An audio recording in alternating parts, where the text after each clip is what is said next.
Hola nuevamente, estimados amigos, escuchas, seguidores de todos estos proyectos culturales o metapolíticos que hemos estado haciendo desde la página Entre las Ruinas, Reflexiones del Devenir Histórico y ahora próximamente Revista Autoridad. Me encuentro aquí retomando la vieja costumbre de poder realizar los podcasts sobre algunos temas eh, que se consideren especialmente relevantes para entender un poco la situación actual, que es lo que nos ha llevado a la situación actual tanto en nuestro país como en el mundo. Para retomar estos temas relevantes que hemos considerado, hablo hemos porque con mi camarada Alan también vamos a estar turnándonos un poco en los temas. Cada uno va a desarrollar algún tema por separado y quizá eventualmente podamos estar nuevamente juntos para desarrollar alguno, pero sigue siendo un proyecto los dos. El tema que quería abordar en este podcast es relativo a un movimiento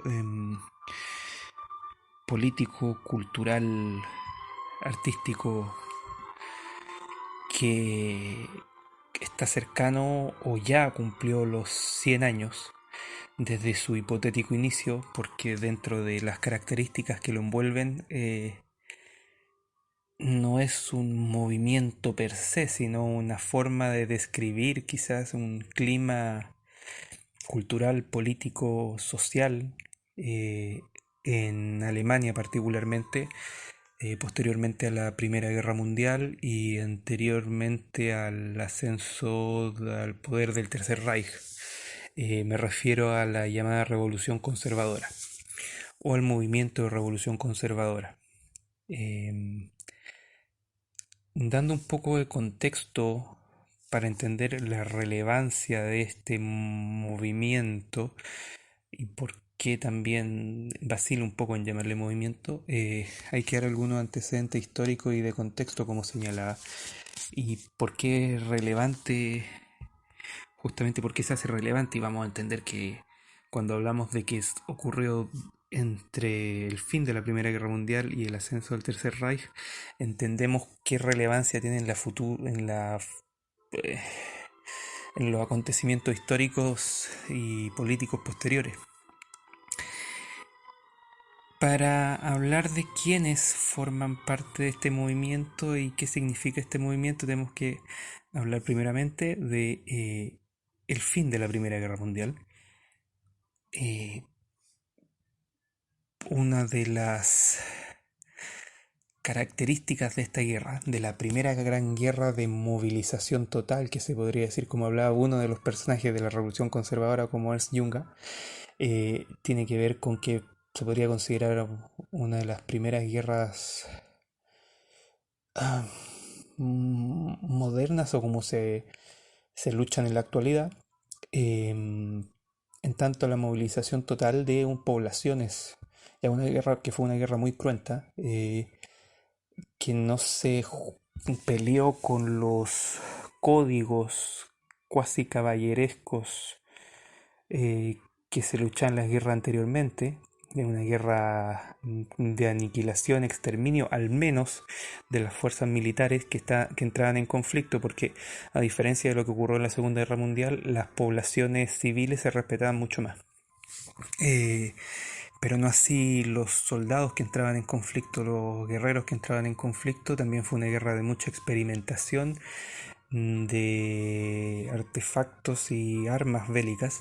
eh, y para entender por qué nace este movimiento, tenemos que entender que, bueno, esta fue una lucha, se podría decir o caracterizar entre las democracias liberales occidentales, entendiendo el occidente como el eje Inglaterra, Estados Unidos y en este caso Francia, democracias liberales modernas, en el caso de Inglaterra y Francia, bueno, Francia una democracia total parlamentaria, Inglaterra una monarquía parlamentaria, y Estados Unidos también moderna, totalmente contra los antiguos imperios. No es coincidencia que estuviesen en guerra las potencias más modernistas, se podría decir, de Occidente, versus los antiguos imperios. Alemania, que tenía un Kaiser, un emperador, en Rusia, que tenía un zar, un emperador, y el Imperio Otomano, que tenía un sultán. Fue una guerra para destruir el viejo orden, se podría decir, y que fue ganada por esta alianza occidental, pero con una particularidad que quizás no es muy mencionada cuando se repasa esta guerra. Es que en el caso de Alemania, por lo menos, bueno, pasó primero con Rusia. Rusia cae no por una guerra, por los conflictos directos con un enemigo externo, sino que existe una especie de infiltración dentro de Rusia que le provoca una guerra civil, que es la revolución bolchevique. Cae el zar, cae el gobierno y se retiran de la guerra. Todo esto por dineros, por terceras partes, digamos, que se involucran en la política interna rusa y generan esta guerra civil, que finalmente termina desestabilizando la posición rusa y los retira de la guerra. Situación similar ocurrió con Alemania, no siendo tan trágica, se podría decir, para su población como lo que pasó en Rusia, más que nada porque Alemania era un país con estructuras un poco más modernas y un poco más adaptadas a este tipo, a confrontar este tipo de conflictos y revoluciones internas, y más ordenado claramente que Rusia. Después que cae Rusia, después que los bolcheviques, los comunistas, desestabilizan Rusia, se empiezan a movilizar hacia Alemania, con dineros evidentemente desde Occidente. Alemania no cae por ser superado militarmente por sus enemigos. Alemania cae porque se produce tal estado de insurrección interna por estos comunistas, la Liga Espartacista, por ejemplo, espartaquista, de Rosa Luxemburgo, que genera el alzamiento de la armada, genera alzamiento obrero, etcétera. Entonces Alemania no tiene una capacidad de unidad para seguir enfrentando la guerra y se debe retirar sin haber perdido finalmente. Tiene que firmar un papel de que perdió, pero finalmente no perdió, para involucrarse en sus conflictos internos.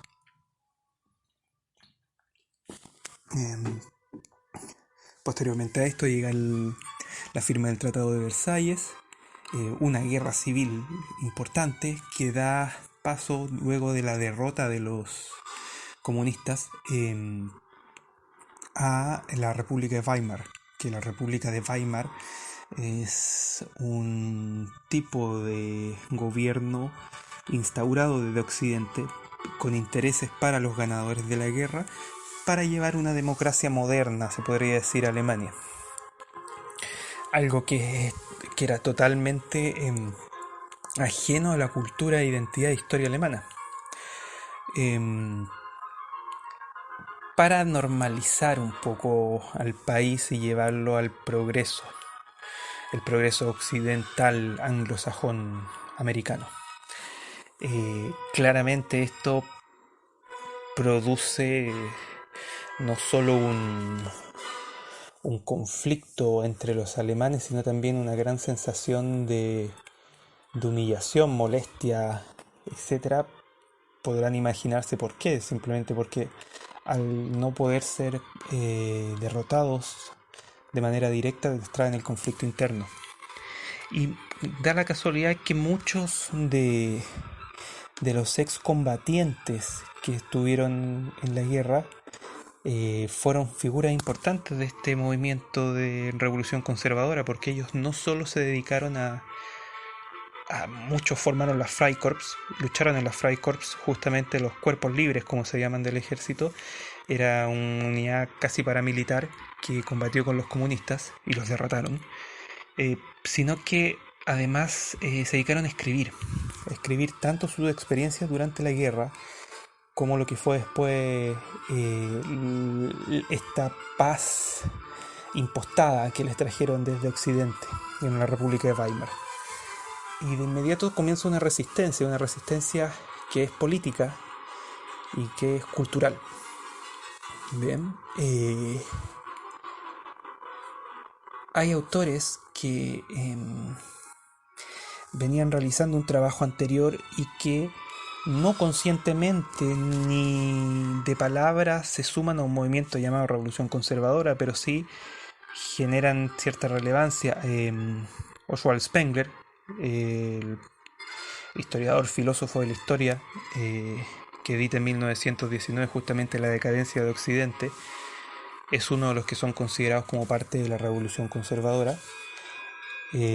Como les decía, excombatientes como Ernst Junger, y también Ernst von Salomon, que fue un comandante de la Freikorps, son muy relevantes aquí. Se suman también personajes que también tenían una carrera académica ya que se había ido desarrollando y que por sus postulados coincidían en esta visión de mundo que querían instaurar la revolución conservadora, por ejemplo el sociólogo y economista Werner Sombart, que en los años 20 y 30 fue el economista más relevante del mundo, se podría decir, o de Europa por lo menos, junto con Vilfredo Pareto. Y también venía el trabajo de un muy joven Carl Schmitt, desde el derecho, jurista, e incluso escritores que venían realizando un trabajo desde la ficción, desde la prosa, pero que se suman también a esta especie de ambiente que da la revolución conservadora, como por ejemplo Thomas Mann, que Thomas Mann después es un...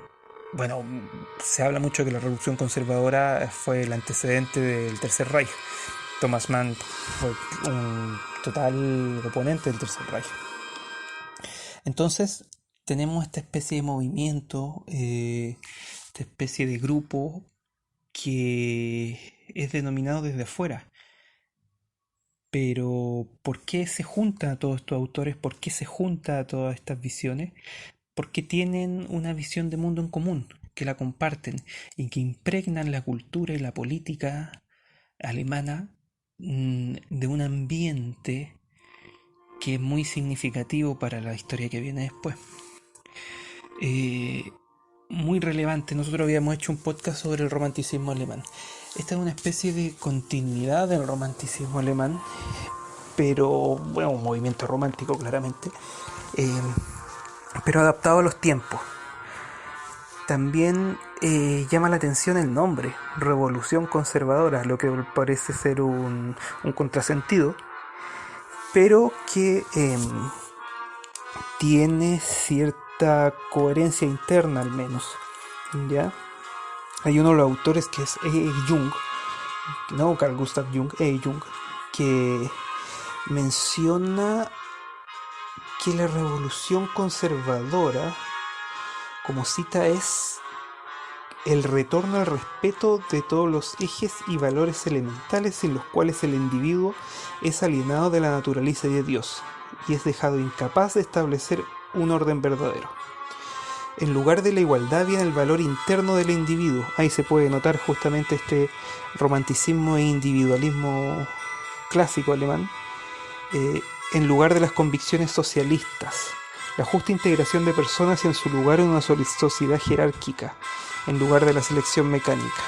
El orgánico desarrollo del liderazgo, mucha importancia de la jerarquía y la verticalidad, ¿ya?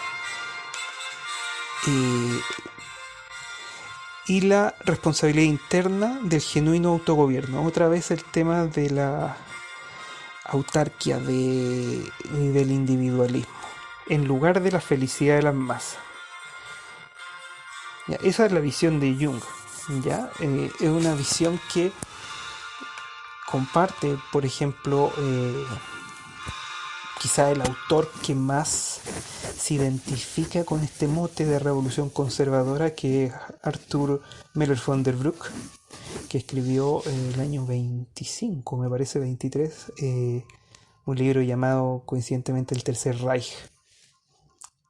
Meller von der Bruck no alcanzó a tener contacto con el, o a por lo menos ser un militante activo del Partido Nacional Socialista de los Trabajadores, pero fue increíblemente relevante en la formación del Tercer Reich. ¿Ya?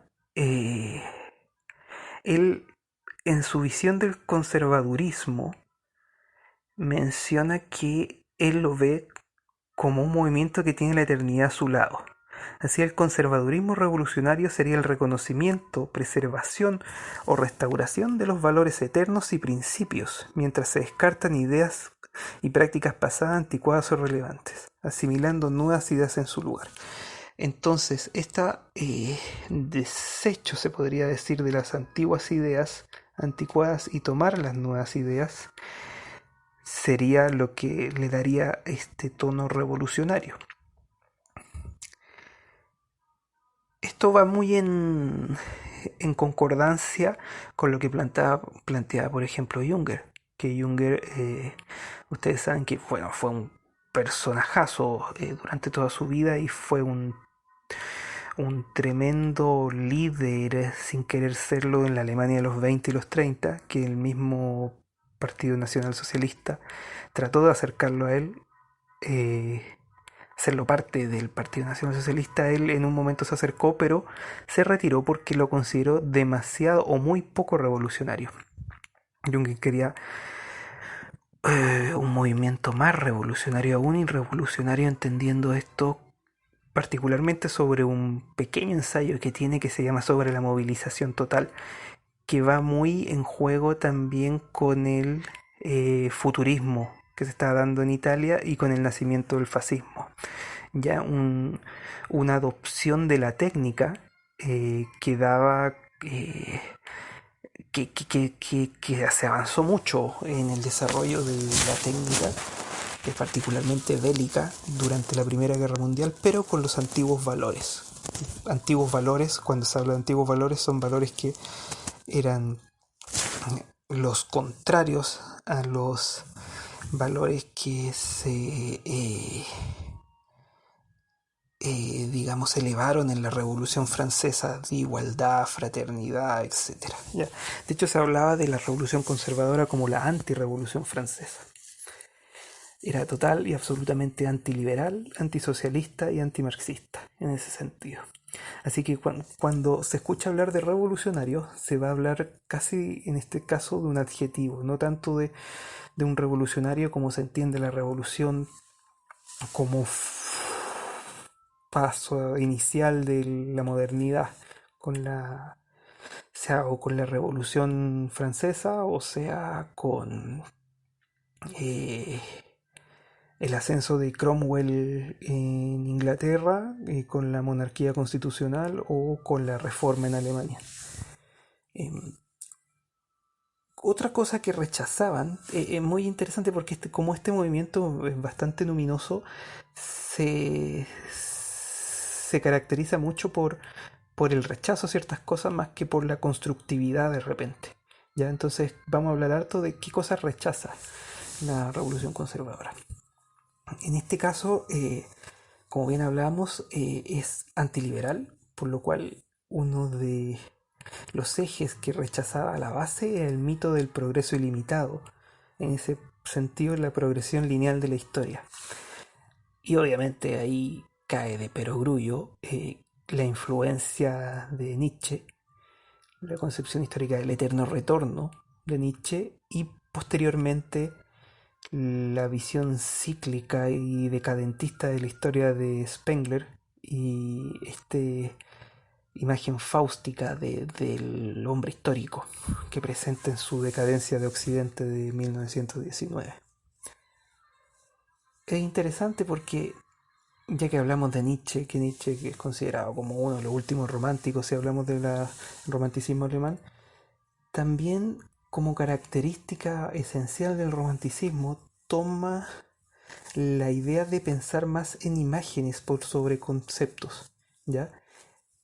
Esto es un claro rechazo al racionalismo, del pesado y estructurado y cristalizado racionalismo del siglo XIX por el pensar en imágenes, la estética por sobre la ética, finalmente. Y aquí se puede entender también no solo la influencia del romanticismo, sino porque hubieron autores que mezclaban esta congruencia de la razón, del análisis alemán, para no hablar de racionalismo, sino de la sistematización de las ideas tan clave generalmente de la cultura alemana, podemos hablar de Spengler, con una visión no racionalista, con una visión que se escapa, que es un poco trágica de la historia, ¿ya?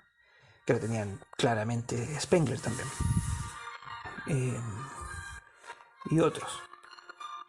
Hay un rechazo, como les decía, al racionalismo y particularmente al racionalismo en la política, en la filosofía política, en la filosofía de la política, en este sentido, en el sistema democrático liberal, que fue justamente, creo yo, por lo menos en mi visión, el suceso concreto que levanta este movimiento y levanta esta sensación en la Alemania, la República de Weimar, instaurándole de manera totalmente artificial una forma de gobierno que para una nación con una tradición tan antigua de gobierno aristocrático, eh, más incluso que monárquico, sino como una constante búsqueda de la aristocracia, fue muy chocante para los alemanes.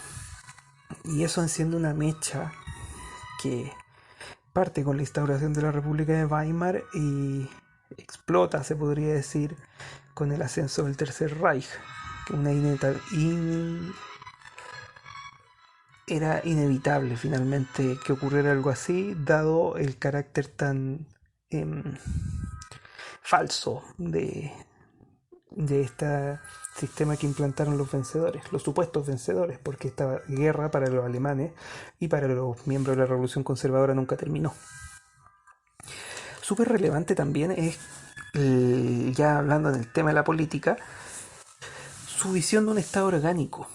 Orgánico en el sentido de justamente rechazar esta racionalización y este republicanismo muy francés, de la separación de poderes en tanto a la burocracia estatal, en pos de un Estado orgánico que a su vez iba a ser tanto anti-igualitario como aristocrático.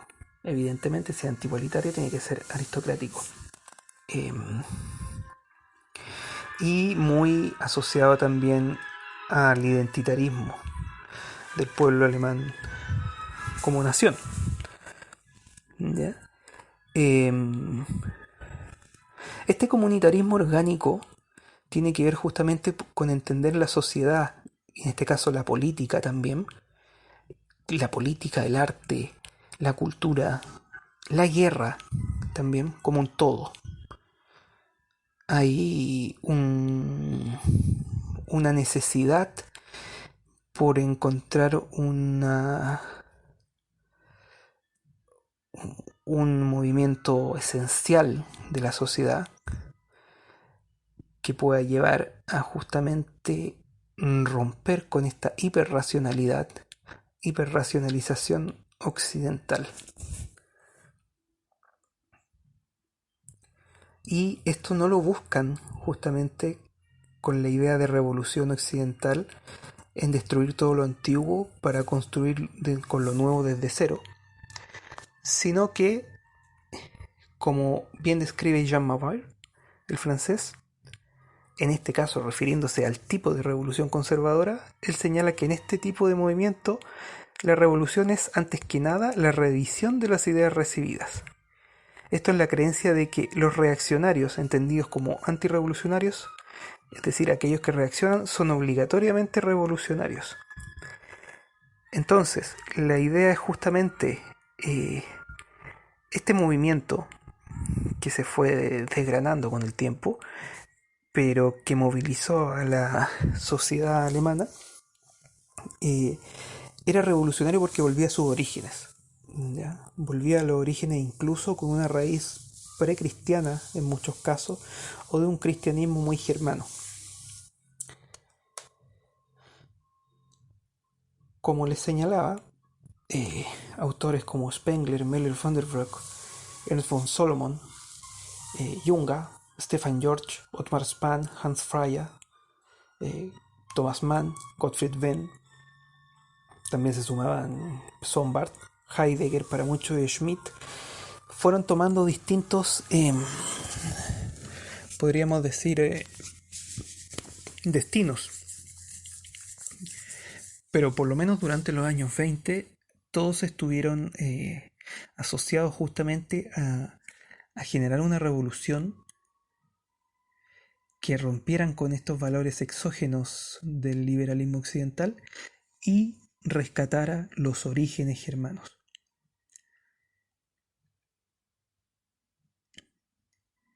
Y esto llevó necesariamente a que se generara un movimiento esencialista, romántico y hasta cierto sentido revolucionario, por lo menos revolucionario en esta idea, mucho más revolucionario que lo que fueron estos autores, como el nacionalsocialismo y el Tercer Reich. Muchos de estos autores posteriormente ni siquiera vivieron para ver el ascenso del Tercer Reich, o vivieron muy escasamente, o rechazaron totalmente cómo se instauró el Tercer Reich. En este sentido, quizás los únicos que se plegaron totalmente fueron Heidegger, que bueno, hasta el final de sus días fue un nacionalsocialista convencido en su propia idea del nacionalsocialismo, y Carl Schmitt, por lo menos hasta 1945, que si bien tuvo ciertos problemas durante los años 30, no estuvo contra el régimen posteriormente, como por ejemplo lo estuvo Spengler durante sus escasos años de vida durante el régimen del Tercer Reich, o Junger, que Junger, si bien no lo rechazó directamente, no participó en él. Entonces, esto pasó en Alemania. ¿Qué pasaba en el resto del mundo y cómo influyó esto a Chile? ¿Cómo podría ser relevante para nosotros? Particularmente en Chile, durante ese tiempo, también estábamos viviendo una época bastante caldeada políticamente y socialmente. Habíamos salido de un largo periodo de parlamentarismo, de una liberalización de la sociedad. Había ascendido al poder el año 20 Arturo Alessandri como un populista. Es derrocado. Llega una junta militar. Llega otro populista como Carlos Ibáñez del Campo. Y Carlos Ibáñez del Campo viene muy influenciado ideológicamente por un escritor, uno de sus ministros, Alberto Edwards. Alberto Edwards es por muchos nombrado el Spengler chileno, el escritor de La Fronda Aristocrática. Escribe el año 32, me parece, muere un poco después. Pero está muy presente la noción orgánica de una sociedad. ¿Ya? Está el corporativismo, desciende un poco del corporativismo como forma de gobierno, desciende un poco de esa sociedad orgánica, antipolítica, ya ni siquiera antiliberal, sino anti cualquier sistema político. Y eso lo trata de implantar hasta cierto punto Edwards como ideólogo de Ibáñez, hasta la crisis del 29, y posteriormente también está el gobierno de Juan Esteban Montero, que señala eh, que cuando llega el gobierno el año 31, él va a contratar a los mejores economistas europeos, que curiosamente eran corporativistas también. Y señala en un apartado de prensa que va a traer a los señores Vilfredo Pareto y Werner Sombart. Sombart me parece que en ese tiempo ya había muerto. Nunca los trajo, evidentemente, y de hecho el gobierno fue bastante corto. Pero pueden darse cuenta de la penetración que había tenido en nuestro país las ideas de la revolución conservadora, al menos por el lado de Spengler. Spengler en particular, y Sombart también era muy leído acá, eh, influyó en muchos de nuestros historiadores más importantes de esa época, historiadores que no se quedaron solamente, ninguno de estos tres se quedaron solo en escribir, sino que fueron políticos y participaron en gobierno. Estamos hablando de quien ya mencionamos, Alberto Edwards, eh, el escritor también, historiador Francisco Antonio Encina, que fue diputado y formó parte del Partido Nacionalista en los años 10, y que se señala que todos dicen que él fue el que le presentó la obra de Spengler a Alberto Edwards, para después Edwards convertirse en el gran decadentista chileno. Y por otra parte, un eh, alumno y también eh, ayudante de cátedra de Oswald Spengler en Alemania, Carlos Keller, que fue ministro también de Estado y fue obviamente el fundador y el ideólogo del Partido Nacional Socialista chileno, los nazistas. Así que, como ven, estimados escuchas, eh, este movimiento que es un poco nebuloso, que se pierde en el tiempo y que finalmente en sí no fue un movimiento si se veía desde dentro, llegó justamente a influir no solo la historia de Alemania, del mundo, llevar a acontecimientos de la Segunda Guerra Mundial, eh, sino que también influyó la historia de Chile y nos dejó el legado en tanto a estos tres influyentes historiadores y políticos nacionalistas chilenos, de un legado de cómo entender la sociedad, cómo entender la historia y cómo entender tanto nuestra cultura, nuestro pasado y nuestro futuro. Así que espero que este breve resumen les haya servido para entender un poco más de este movimiento, y los dejo invitados para el próximo podcast que voy a realizar, que tiene que ver justamente con adentrarse en uno de los temas que toqué, que es la visión de la crisis del centenario en un escritor y político muy influenciado por este movimiento, como fue Francisco Antonio Encina. Así que los dejo invitados para en una próxima ocasión podamos encontrarnos y compartir este tema. Hasta pronto.